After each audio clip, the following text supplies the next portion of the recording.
அரசாங்கத்திற்கு 600 மில்லியன் ரூபாய் இழப்பை ஏற்படுத்தியமை தொடர்பில் தொலைத்தொடர்பு ஒழுங்குபடுத்தல் ஆணைக்குழுவின் முன்னாள் பணிப்பாளர் நாயகம் அனிஷ் பெல்பிட்டவுக்கு எதிரான வழக்கு இன்று கொழும்பு மேல்நீதிமன்ற நீதிபதி NV கருணாதிலக்க முன்னிலையில் விசாரணைக்கு எடுத்துக் கொள்ளப்பட்டது. முறைப்பாட்டாளர் சார்பாக வழக்கின் முதலாவது சாட்சியாளர் இன்றைய தினம் சாட்சியம் அளித்தார். சாட்சியாளருக்கு சொந்தமான ஆடை விற்பனை நிலையத்திலிருந்து பெருந்தொகை வெள்ளை துணிகள் கொள்வனவு செய்யப்பட்டதாக சாட்சியத்தில் குறிப்பிடப்பட்டுள்ளது.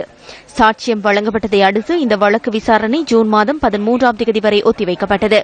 இதேவேளை உள்நாட்டு அலுவல்கள் அமைச்சின் மேலதிக செயலாளராக அனுஷ பெல்பிட்ட நியமிக்கப்பட்டமை சட்டவிரோதமாகும் என தெரிவித்து கஃபே அமைப்பு அரச நிர்வாக அமைச்சர் ரஞ்சித் மத்தும பண்டாரவுக்கு கடிதம் ஒன்றை அனுப்பி வைத்துள்ளது. குற்றப்பத்திரிகை தாக்கல் செய்யப்பட்டுள்ள நிலையில் அனுஷ பெல்பிட்ட மாத்திரமே அரசு சேவையில் பதவி வகிக்கும் அதிகாரியாக காணப்படுகின்றார் என்றும் அந்த கடிதத்தில் குறிப்பிடப்பட்டுள்ளது.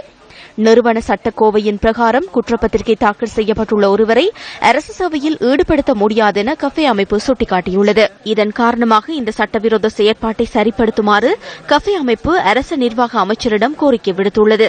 அத்துடன் இந்த நடவடிக்கையானது இலங்கை அரசு நிர்வாக சேவையில் கரும் புள்ளியாகும் என்றும் கஃபே அமைப்பு தனது கடிதத்தில் மேலும் சுட்டிக்காட்டியுள்ளது.